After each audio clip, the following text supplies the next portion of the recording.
Good morning, church, once again. Good morning, family. Let us now be joined in prayer. Holy and gracious one, we come to you for wisdom and light. Speak to us now in firm and gentle ways. Allow us to see you at work in and through us. Amen. We just started a new series entitled Emerge. And this will run until end of May.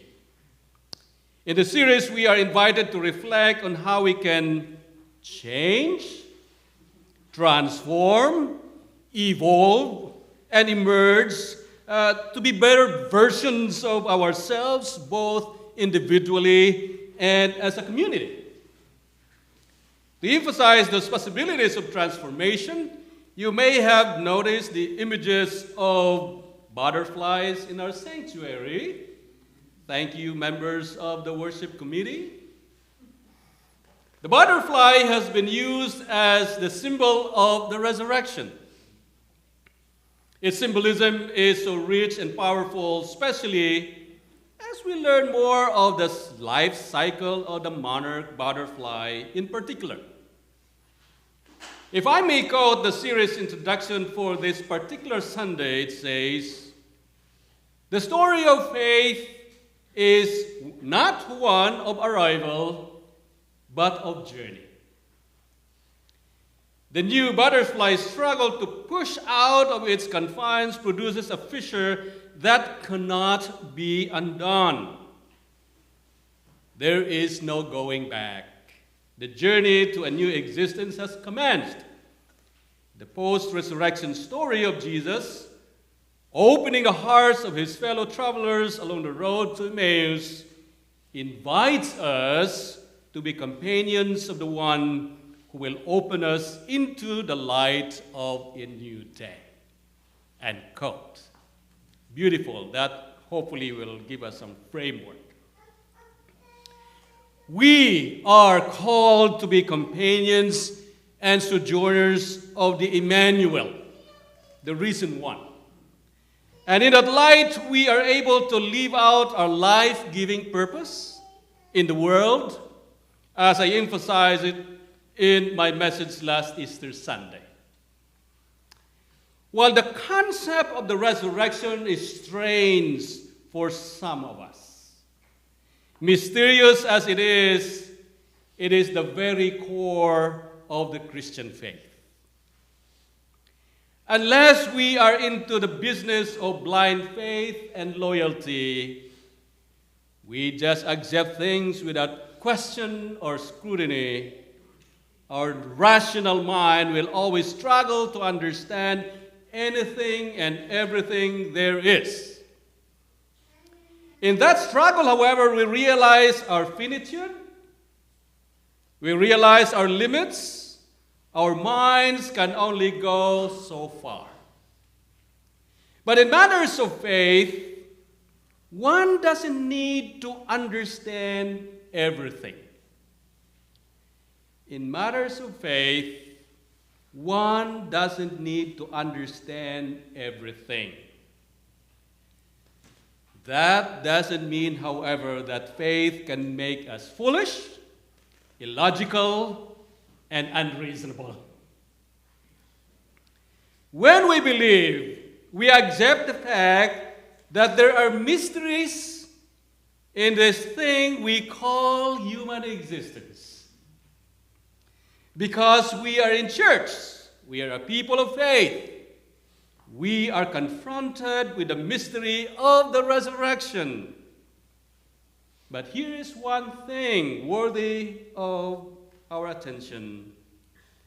The resurrection experience was real as far as the disciples and followers of Jesus were concerned.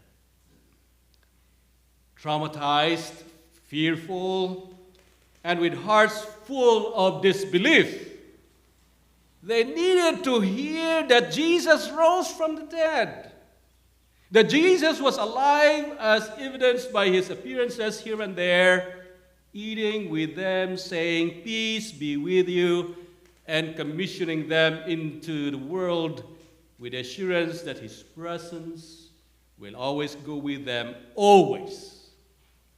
Always. It was Soren Kierkegaard, a Danish philosopher and theologian who only lived up to 42 years old. And he was regarded as the father of existentialism. He said, and I paraphrase, "When reason ends, faith begins." When reason ends, faith begins.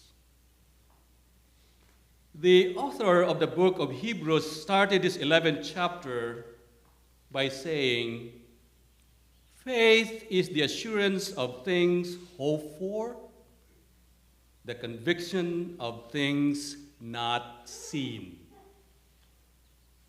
The conviction of things not seen. Just like the disciples and the early Christians, we who claim to be believers and or followers of the risen Christ,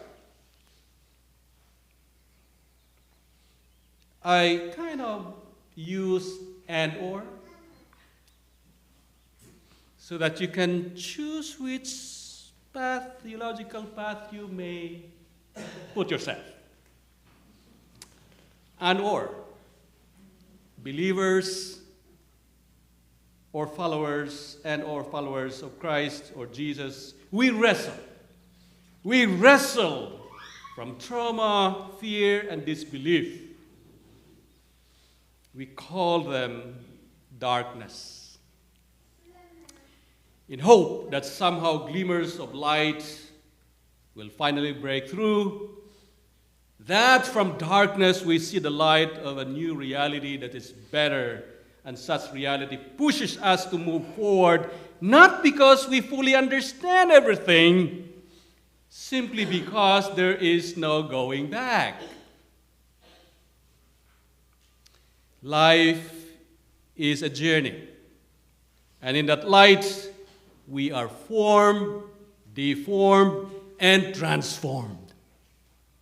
In this journey we call life, as we go through twists and turns, we evolve and hopefully emerge into becoming the better versions of ourselves as God intends.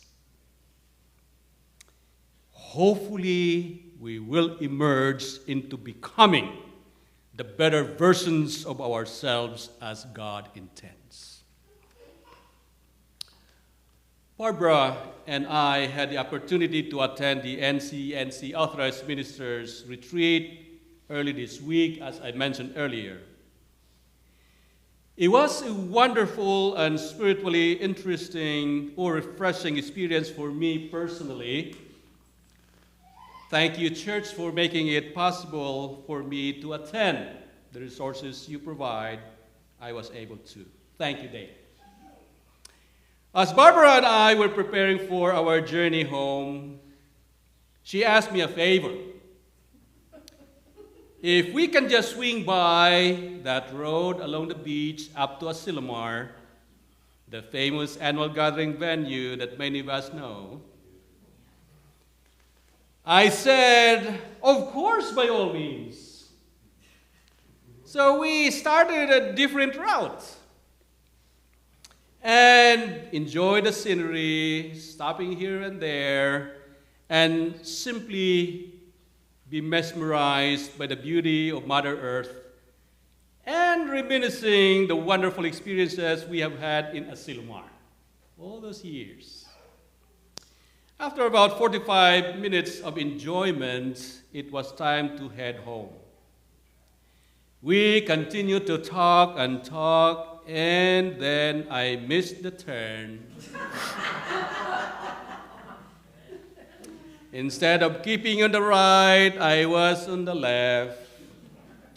Thanks to the navigation system that automatically reroutes. After 3 miles, Then I missed another turn. Instead of going north, I went south. It's amazing that Barbara was there noticing these two missed turns. Her familiarity of the place was apparent, but she did not judge me in my driving. She was there as a companion. She was simply there as a companion. And despite the two missed turns, we arrived in Benicia almost at the same time as it was earlier calculated. Woo. After the resurrection, Jesus, in his physical or mystical presence, accompanied the disciples in their fears and struggles to make sense of their trauma and loss, as well as their new reality. We have versions of the struggles too in our time. The question is, are we more than willing to be companions for one another? As we allow the breaking of light into our darkness, whatever that means from your vantage point, be it personal or communal, are we there for one another graciously? Graciously without passing judgment or simply accompanying and be present, remembering that the story of faith is not one of arrival, but of journey. And wherever the journey of faith or life will take us to, will we remain to be life-giving? Not only for ourselves, but for all of God's people, including God's creation. Such is the question. Such is the call. Will you answer yes? It's all up to you. It's all up to us. But I encourage you to simply say yes. Amen.